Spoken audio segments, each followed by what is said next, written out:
All right, welcome everybody. Thank you guys for taking the time to dive deeper with Clarity and Rockwell Automation on the threat landscape for OT cybersecurity.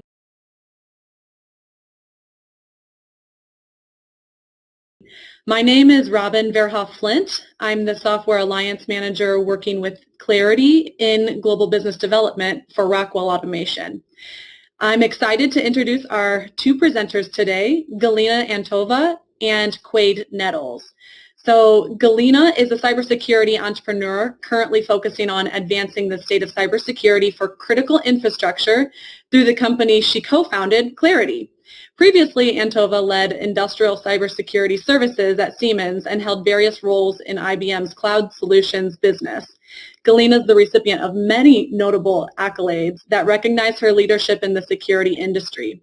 She's an advocate for diversity and a mentor at Female Founders Office Hours and Spark Labs, a global cybersecurity accelerator. She holds a Bachelor's of Science in Computer Science from York University, Toronto, and an MBA from IMD, Switzerland. And our next presenter is going to be Quade Nettles. Quade manages the services associated with cybersecurity at Rockwell Automation. Quade's primary responsibility is to develop the strategic roadmap for industrial cybersecurity services, which include consultative services like risk assessments, 24/7 managed support services. Since joining Rockwell in 2012, Quade has held various positions, increasing responsibility in both technical and project management roles. And prior to his current role with Rockwell, Quade served as a global program manager of a cybersecurity program. So Quade holds a Bachelor's of Business degree in Computer Information Systems from University of Toledo and an MBA from Cleveland State University. So again, thank you guys for taking the time to be with us today. If you have questions, we will be addressing those questions coming in through the live chat. So please feel free to chat in at any time, and we will do our best to address those via the chat back. So I want to go ahead and start off by welcoming Clarity into the new Digital Partner Program. We are really excited to have Clarity as part of this new program with Rockwell. So with Clarity's threat detection and secure remote access software and Rockwell's services, our two companies really collectively work to secure your connected enterprise. So what that means for you is tighter integration and alignment to deliver, infrastructure, network, and secure solutions across your entire enterprise. With that being said, I'm going to hand it over to one of our presenters today, Galina Antova. Thank you, Robin. I really appreciate the strategic relationship that we have with Rockwell, not only in our go-to-market motion, but also having Rockwell as one of our strategic investors, as well as a customer. And thank you so much for having me today on this webinar. Before we delve into the technical content, I just want to give a bit of an overview of Clarity. So it's a company that focuses exclusively on industrial cybersecurity. We started a company about 5.5 years ago, and we've been very privileged to have raised $100 million from various strategic investors such as yourselves, and to have a very prominent customer base. So we have customer installations in over 18 different industry verticals, many of them, of course, related to critical infrastructure, and that's over 50 countries. So with that, let's jump into today's topic and talk about why IT tools cannot secure your plans, and also what are some of the considerations that you should have when thinking about how to kickstart your operational technology cybersecurity program. So if I were doing this live, and I've done this in a number of other conferences, I would ask the audience to raise their hand if they think that they work for a company that does not have an operational technology network systems. So obviously that's a trick question. The point that I'm trying to drive at is that every single organization in the world has a component of operational technology networks. Of course, we're used to thinking of those networks in the context of critical infrastructure, manufacturing, oil and gas, electric utilities. But even if you just have an office environment, of course, you've got things like building management systems, and elevators, which of course are powered by operational technology systems and networks. So it's really important to understand that those systems are pervasive, and every single company in the world should be thinking about how they're securing them. So why is securing those networks such a challenge? Well, first of all, those networks are very, very different than the traditional IT enterprise networks.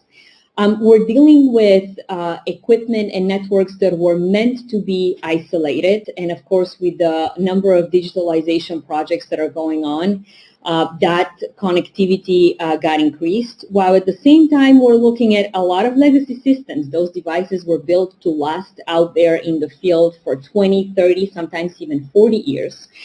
And it is very challenging for the existing IT enterprise solutions to address the requirements of operational technology. Why? Various different reasons, but some of the most important ones are a lot of those networks operate on proprietary protocols, especially the communication between the different operational technology network components. And those protocols are not understood by traditional IT tools. We also have a lot of challenges in applying some of the more traditional core security practices, such as patching, right? So patching actually in operational technology is limited, again, because of the legacy nature of those devices. We also have a number of different vendors typically within those networks. And lastly, it is all about uptime and availability. So in the best case scenarios, IT security tools don't really achieve much in those networks. And actually, worst case scenario and the more common scenario that we've seen is that they impact the uptime and availability of those networks. So that is just the reality of where we stand. Obviously, as we are now getting into an era of digitalization, we have to think about how to bridge that gap between IT and OT, and what are the appropriate ways in which we can secure the operational technology networks. So let's think a little bit about where does that asymmetry comes from. IT security really evolved over the last 25, 30 years. And it evolved as adversaries were getting more and more advanced. The security industry really had an opportunity to respond with more sophisticated tools. Everything from the early days of antivirus to the very sophisticated next generation, you pick the name of the product. We've evolved our defenses to be extremely sophisticated in order to respond to the very sophisticated adversarial attacks. And so from an exposure perspective, we're always kind of playing that game of catch up, but the exposure is not that great. Now contrast that to the situation in operational technology networks. Today, there is very few, I would say, security technologies that are already deployed in the operational technology networks. And the reason for that, as I mentioned, is a big part of it is copy-paste from the IT enterprise domain did not work well. And the field and the industry of developing those technologies natively for the OT security domain is just getting started. So this is what companies like Clarity's are working on. So as you can see, we've got this great exposure and really a big difference between the exposure, the risk exposure of the IT networks and the OT networks. Now, that exposure could also be taken as an opportunity, right? So while it's true that we have a lot of work to do, we also have the opportunity of thinking about those operational technology networks in a clean slate type of manner. And what I mean by that is that we don't have to recreate a lot of the complexity that we have with the existing IT security technologies, but we can just build solutions from scratch that address those particular requirements of those networks and do a much better job of doing that. So this is kind of the silver lining opportunity of the huge divide that we have, the 25 plus years difference that we have in the cyber posture of IT and operational technology networks. Why does any of that matter? Why does that exposure matter? Well, we matter is because, especially in the last few years, we have been in what I call the perfect storm. So we've got infrastructure that has a lot of legacy components, and those are not going away anytime soon because this is the design of why we build that equipment to last out there in the field. At the same time, we have increased connectivity between IT and OT as it should be, as we're enabling all of those amazing digitalization projects that are increasing productivity, making us more resilient. But we also have to think about the attack vectors that are opening into the operational technology networks. And lastly, for the adversaries, those networks, they realize that those networks are critical to the operations of the company and therefore extremely valuable. So we have seen increased threat landscape, and we can only anticipate that that will continue at a variety of different attack vectors. So with that in mind, how do we think about operational technology cybersecurity from scratch in a way that allows us to move fast, because we do not have 25 years to close that gap? One of the most common situations that I've seen of companies that are successful in implementing that is that they think about the fact that the desired outcome of implementing security in OT is exactly the same as the desired outcome of implementing security in the IT networks, and that is risk reduction. Now, we will have to do that in a different way with different technologies, but at the end of the day, the ultimate goal that we're looking at is how to minimize the risk, and to do that in a way that is as fast as possible and obviously as cost efficient as possible. What really helps is to start thinking about your operational technology networks really as an expansion of their network, because this is really what they are, and start thinking about, well, what are the ways in which I can expand my core security control that I already have in my hopefully very sophisticated IT security program? How can those get expanded now to cover things like asset visibility, network zoning and segmentation, advanced threat detection? But think about them in that context of continuity. Why is that important? It is important because to the adversary, your organization is one organization. They do not get routed to the IT networks management team or the OT networks management team. They're looking at your organization as one organization. And in order for you to be effective in governing those networks, you really have to think of them as one network, as the backbone of your organization. And of course, given the fact that OT networks are behind on a lot of those security controls, you have to think about what are the appropriate ways in which you can expand those security controls to cover operational technology. But so here's the catch. You cannot just do that with the copy-paste solutions, IT cybersecurity solutions, because as we discussed earlier in the presentation, those just simply will not work. They will not address the fundamental challenges and requirements of those networks. So how do we think about the network in a more graphical way? I think that it's important just from a pure footprint perspective to imagine, to illustrate what the IT and the operational technology networks look like.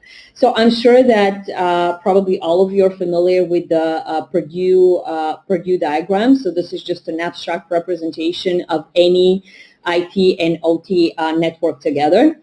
What we're used to calling enterprise IT is actually our corporate network at level 4. So this is where, we typically have all of the cybersecurity solutions. There are probably, I think, nowadays over 3,000 cybersecurity companies that have some technologies that are addressing a security control for the IT network. And then at level 3 and below, this is really where your operational technology or your industrial control system components lie. And so this is where your manufacturing processes will be, or your building management systems, or your HVAC, or anything really that is driving a physical process. And of course, customers don't just have one physical site like that. They have many physical sites. Dozens, hundreds, in some cases thousands, depending on the nature of the business. And the reality is that chances are that to your defense team, to your security team, the OT network of level 3 and below is basically invisible. It is a black box. And so this is the fundamental challenge that we're addressing as we're thinking about how IT and OT security are going to coexist. And I think that it's important to put it in such a format just to realize how much we've advanced in the IT domain, and just the fact that in OT we're really starting from scratch. And of course, the opportunity, as I mentioned earlier, is how can we take that clean slate and think about the most cost and time effective ways to get there. So one of the ways in which we can do that is implement more core security controls that actually coexist by the same technology, because again, the requirements for operational technology networks are different. They have different constraints, and so we have the ability to think more creatively from scratch. So one of the things that we've done with our own technology at Clarity is we've taken the NIST framework. This is just a subset of the NIST framework, and we've started to map all the different ways in which our technologies are able to satisfy those requirements, again, for operational technology, and doing so in a way that respects those requirements.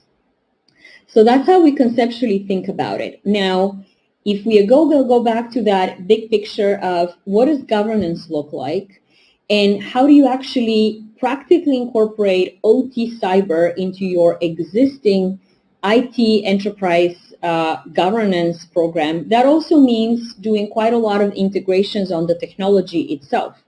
And what's important here is not just to enable the pipe of information, so to speak, between something like Clarity to a SIEM solution or a source solution or a network access control vendor, but it's really important that you also think about how those use cases will be operationalized. And so what that means is that once the information shows up on the other side, whether that's in a SIEM or a SOAR technology, what does the playbook look like? How have you enabled the IT SOC analyst on the other side to actually understand that alert and to take an action on it? So there are many different ways in which we've done that through our work with Rockwell as well. And this is also one of the key ways in which a lot of projects are successful, is because you not just put the pipes for how information is going to flow between the OT networks to the rest of the organization, but you also have pretty solid playbooks of how to address that. So when I think about the current state of the industry, I think this picture on the screen captures it well. We have come a really, really long way in the last 5 years. So 5 years ago, we were at a state where, most organizations probably weren't even recognizing the need for OT cybersecurity. And then we went to board of directors recognizing that need, appointing someone from a corporate central perspective to oversee those projects. Most typically, that's the chief information security officers. And then, of course, granting them the necessary budgets for them to make changes and to improve the posture. But the state that we're at right now is, great, I have the budget. Where do I start? Because it is so intimidating. I know that I have almost no security technologies implemented on the OT. I know that there's this huge gap of 25 plus years between IT and OT. So where do I start in a way that allows me to have impact and reduce risk almost immediately? And I want to take you through a very common use case. I mean, this is such a common case study that we see especially early on in the journey with some of the companies. It is very common for companies, once they have the budget allocated, to then go into a full comprehensive mode, hire a IT security consulting company with limited understanding of operational technology. And of course, what that translates into is unnecessary complexity. A lot of the best practices from the IT security domain just do not translate well to operational technology. Again, not only because some of that complexity is completely unnecessary, but also because we're not taking advantage of the native characteristics of operational technology and the fact that it is indeed a clean slate, and we can think about how we're implementing those solutions. So it's not uncommon to see in their first iteration of how customers think about that, to think about, okay, well, let's put together 10, 15 solutions, copy pasted from the IT domain because we know how they work in IT, and then let's embark on this 4-year physical segmentation process inside of the IT networks because, again, we're just applying the existing tools that we understand. And in many cases, they're even considering having a separate governance and a separate security operations center. Now, of course, that doesn't work for a number of different reasons. It is, first of all, cost prohibitive, but most importantly, as I mentioned, adversaries don't see you as an IT organization and an OT organization. They're not going to get routed to the IT SOC or the OT SOC, depending on where they enter the network.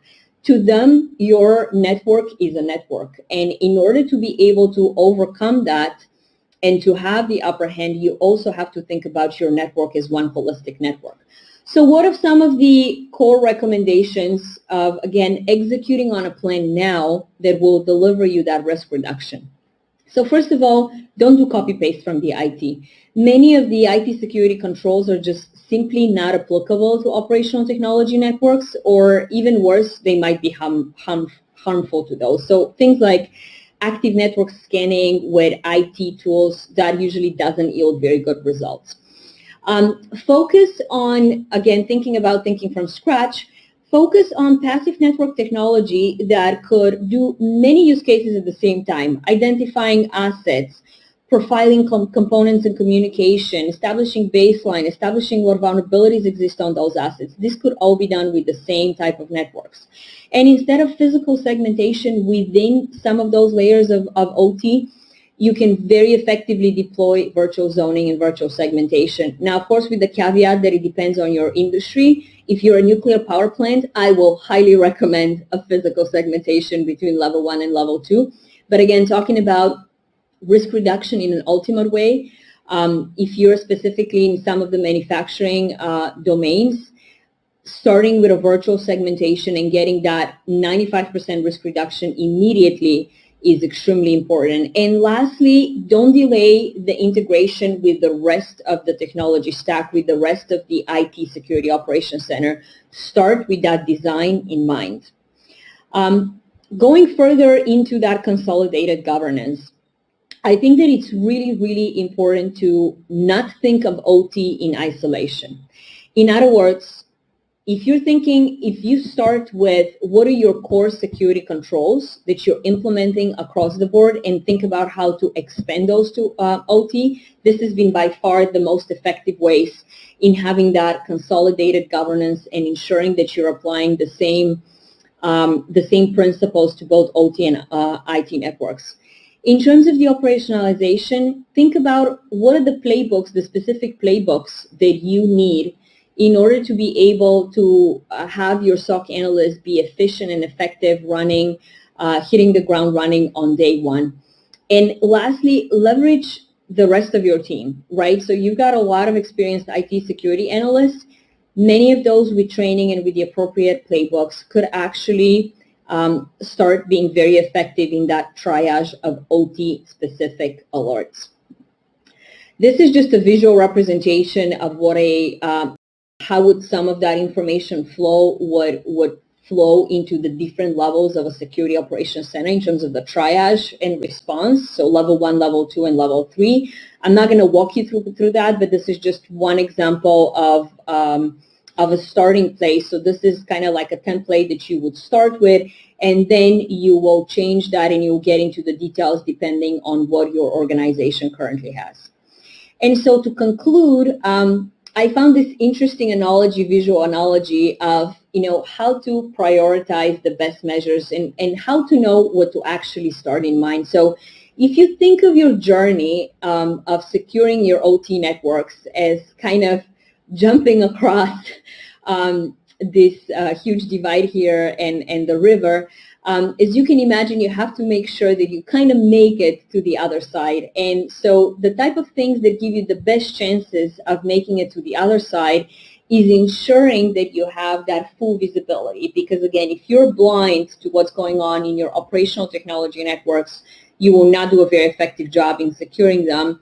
And also ensuring that you have the real-time monitoring and a very granular virtual segmentation. These are all activities that you can gain tremendous risk reduction from those activities with a very limited amount of time. So again, no one has unlimited time and unlimited budgets. Start with those highest ROI type of activities and only think of other things such as, whether they're appropriate of how more traditional AV protection or the newest AI buzzword of the day. Those are kind of things that don't deliver that much value in terms of the return on investment. So hopefully with this visualization, I've given you some incentive to really, really, really focus on the highest ROI initiatives that you can drive and drive those as part of your overall governance process, thinking about how you're addressing those core security controls and extending them to the operational technology networks. And with that, I'm going to pass it over to Quade to talk a little bit more about the other comprehensive security offerings that they have as part of the Rockwell portfolio, as well as walk us through some of the very great use cases that we have of how we've implemented our two technologies and approaches together. Thank you, Quade. Thank you, Galina, and thank you for that presentation, really walking our customers through a lot of the challenges we know they're facing with some of the legacy OT systems they have and guidance on how they should be strategizing how to take care of some of those issues. So with that, I would like to really transition and show the way we kind of frame our portfolio and our offerings we bring to market with clarity and some of the use cases we have with customers that we've really shown how we can work together in partners and really deliver key services to our customers. So if you're familiar with the NIST cybersecurity framework, you'll know it kind of broken down into 5 key areas, which are identify, protect, detect, respond, and recover.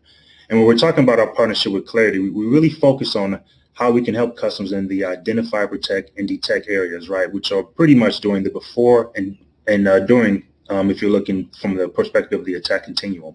And if you're familiar with the, Clarity continuous threat detection platform, it has a really powerful engine inside of it that can really help customers with limited visibility into the OT area get full comprehensive asset lists that show them what assets they have, how they communicate, what the devices are, what protocols and all the other information you need to know when you're talking about having full visibility. And then when we're talking about the other service it can provide as far as real-time threat detection, it really helps customers understand, do I have indicators of compromise within my network, and do I have a way to be alerted on them where I can get that information to anyone in my plant, whether it be an internal SOC or maintenance engineer who can get the information they need to remedy those alerts. So having both the technology behind it that we can trust and know it's going to do what it's supposed to, and having services wrapped around it allow us to bring, really strategic and nice offerings to our customers that help them, really go from the days of past where they didn't really have any type of security technology or process in place to being, moving in the direction of having much better cybersecurity hygiene. And with that, we have 2 examples of 2 very large customers that we worked with, in the past, and 2 very regulated and secure industries. First, I would like to review is one we did in the pharma industry, where we had a customer who had 64 sites globally, who had, very little to no cyber awareness or technologies in place.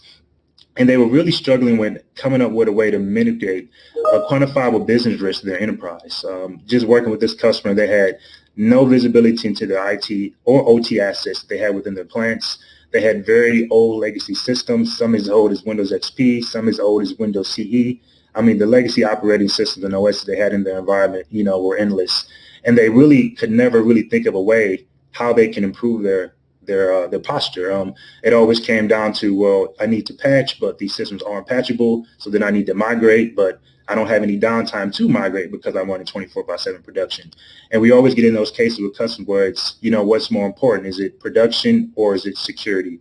And if you're like most customers, they normally choose production over security because production automatically affects the bottom line. So when we're talking to these customers, we always have to develop, some type of cybersecurity program. And one program is not equal to all, right? There's no one right way to secure your enterprise. It's very important that customers look at their enterprise and say, what are my business risks? What are my business goals? And let's work together to determine what that program is. And for this customer, we looked at, how we could roll out Clarity Continuous Threat Detection to help give them that full asset visibility and that threat detection within the enterprise. And as you can see, we did that across 64 sites globally, where now they have a lot of sites running Clarity Threat Detection and use that information to inform their SOC and be able to remediate any issues they see. Just a tremendously successful program and a customer that has been very happy with Clarity, and we look forward to continuing the relationship with this customer moving forward. And next, we had another customer with similar issues, this time in a different industry, was oil and gas, who had a lot of the same similar issues, right? As you would imagine, an oil and gas company, had a very legacy systems, suffering from a lot of the same challenges that most customers face, with a lot of systems that have been migrated from years and years of use. And as companies continue to get more and more lean, you can imagine there's a lot of engineers that, may have been used in the past to administer these systems who have since retired. So you have a lot of systems without a lot of manpower to maintain them or administer them. It really starts to create the gaps and challenges we see a lot of customers facing, where they have that IoT convergence and the continued digitalization of a lot of information moving forward.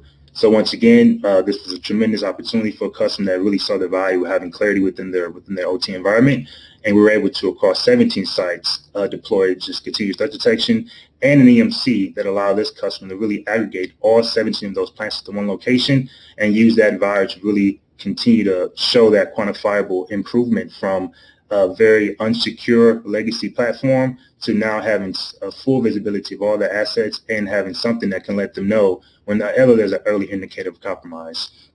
So when we're looking at, what we've been able to do with Clarity, just with these two examples, and trust there are many more globally, as we highlighted earlier, we have various customers in every region of the world. We've really been able to, really show customers the value of not just deploying technology, but also understanding the services we can wrap around them, right? By giving customers repeatable processes and a global team of domain expertise engineers that can help them not only create programs and services that are specific for them, but also recognize how they can go from a legacy standpoint of having nothing in place to technology that really gives them the value they were looking for. And hopefully, these were two good examples that can show you what we can do if you're interested. And I'll hand it back to Galina to wrap us up.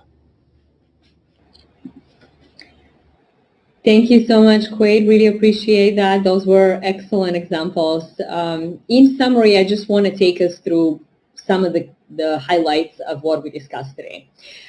So first and foremost, I think you probably know by now that you have to start with visibility.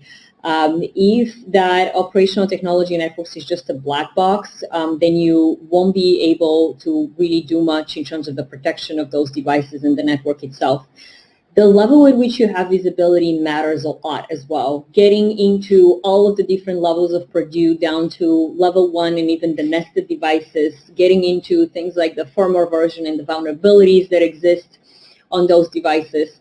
This will also help with the context, the operational technology context, which is all the additional information that you can collect from those OT networks when, for example, the SOC team is working on understanding the context of an alert that comes to the SOC and they have to deal with it.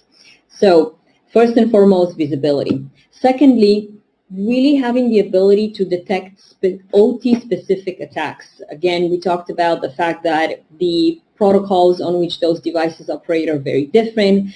IT security tools don't do a good job or no job at all in being able to detect things that are specific to the operational technology proprietary protocols. So again, think about a technology that allows you to detect a zero-day attack, something that we haven't seen before that without requiring any signatures, of course. Think about how you can virtually segment your OT network, because that really allows for an early detection of potential malicious activities, and early detection is really the name of the game.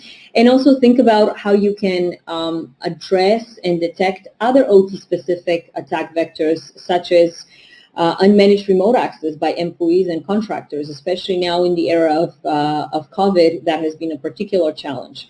So secondly, having that ability to detect things that are specific to the operational technology networks and doing so in real time. And lastly, probably the most important aspect is don't think about operational technology in isolation. OT networks are really part of your larger enterprise networks. They're part of the backbone of what runs your business. And so it's really important to think of it in the context of how can I use the existing governance processes and existing core security controls and expand those in appropriate ways with the appropriate technology to now cover operational technology as well. It doesn't mean that we do copy-paste from IT, but it means that at least conceptually we're thinking through the risk reduction process in the same way. And ultimately what that does is it helps us to reduce that TCO, total cost of ownership, and allows us to ultimately drive risk reduction in the most cost-effective way.